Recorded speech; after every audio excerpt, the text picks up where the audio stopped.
તો મિત્રો આજે આપણે સૂકા આલુ એનો શીરો બનાવીશું। એની માટે મેં અહીંયા આગળ આલુને વરાળથી બાફી લીધા છે। લગભગ 3 થી 4 વિસલ વગાડી હતી મેં અહીંયા, અને બફાઈ ગયા પછી તમે જોઈ શકો છો ઠંડા પડ્યા પછી આ રીતે આપણે એમાંથી બધા ઠળિયા કાઢી લેવાના છે। આને આપણે જરદાલુ પણ જનરલી કહેતા હોઈએ છીએ। સૂકા આલુ જે હોય છે એ છે જે ડ્રાય ફ્રૂટમાં ગણાય છે। આ રીતે આપણે એને હાથથી પણ નીકાળી શકીએ છીએ ઠળિયા, અથવા તો આ રીતે ચક્કુની મદદથી કટ કરીને પણ આપણે ઠળિયા એના બધા કાઢી લેવાના છે। તમે જોઈ શકો છો મિત્રો આપણે બધા ઠળિયા કાઢીને એકદમ રેડી થઈ ગયા છે। હવે આપણે એને મિક્સરમાં થોડુંક પાણી નાખીને પીસી લઈશું। અત્યારે આપણે બહુ પાણી નથી એડ કરવાનું, થોડુંક જ પાણી એડ કરીશું। લગભગ 2 ચમચી જેટલું પાણી એડ કરી અને આપણે એને કકરું પીસી લઈએ છીએ। હવે એમાં આપણે 1 ચમચી જેટલા કાજુ એડ કરીશું અને 2 ચમચી બીજું પાણી એડ કરીશું અને એને એકદમ સ્મૂથ પેસ્ટ બનાવી લઈશું। આપણી પેસ્ટ રેડી છે। હવે આપણે એક પેનમાં ઘી લઈએ છીએ। ઘી આપણું ગરમ થઈ જાય છે એટલે આપણે અંદર જે પેસ્ટ બનાવીને રેડી કરી હતી આલુની એને એડ કરીશું અને એને વ્યવસ્થિત શેકી લઈશું આપણે।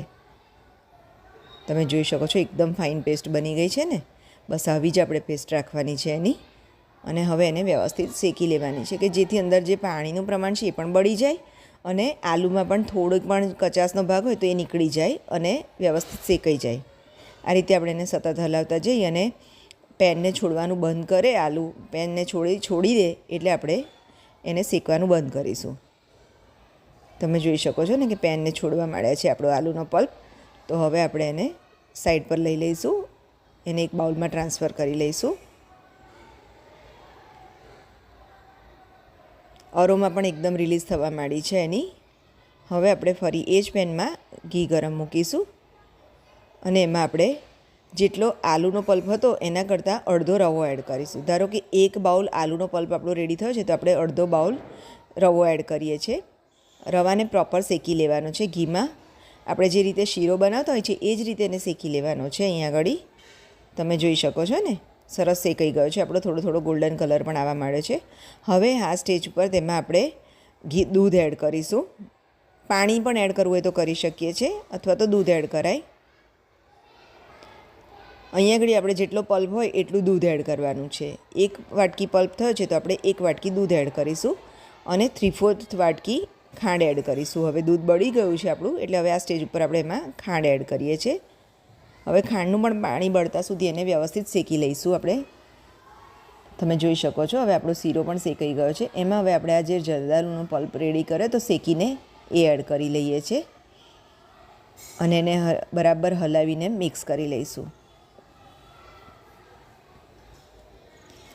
એકદમ સરસ રીતે હલાવીને મિક્સ કરી લેવાનું છે આમાં। તમે જોઈ શકો છો ને કલર પણ સરસ આવી ગયો છે અને આપણો શીરો પણ હવે રેડી થવા આવ્યો છે। જો મિત્રો તમે જોઈ શકો છો એકદમ સરસ શીરો આપણો રેડી થઈ ગયો છે। પેનની ધારમાંથી ઘી છૂટતું દેખાય એટલે આપણે માનવાનું કે આપણો શીરો થઈ ગયો છે અને આપણે ગેસની ફ્લેમ ઓફ કરી લઈશું। જો તમે જોઈ શકો છો ને એ રીતે પેનની ધાર પર ઘી દેખાય છે છૂટું પડેલું, તો આપણો શીરો રેડી છે। હવે આપણે એને સર્વ કરી લઈએ। તો મિત્રો આ શીરો સ્વાદમાં ખૂબ જ સરસ હોય છે। તમે પણ ચોક્કસથી તમારા ઘરે ટ્રાય કરજો અને મારી ચેનલને લાઇક, શેર અને સબસ્ક્રાઈબ કરવાનું ના ભૂલશો।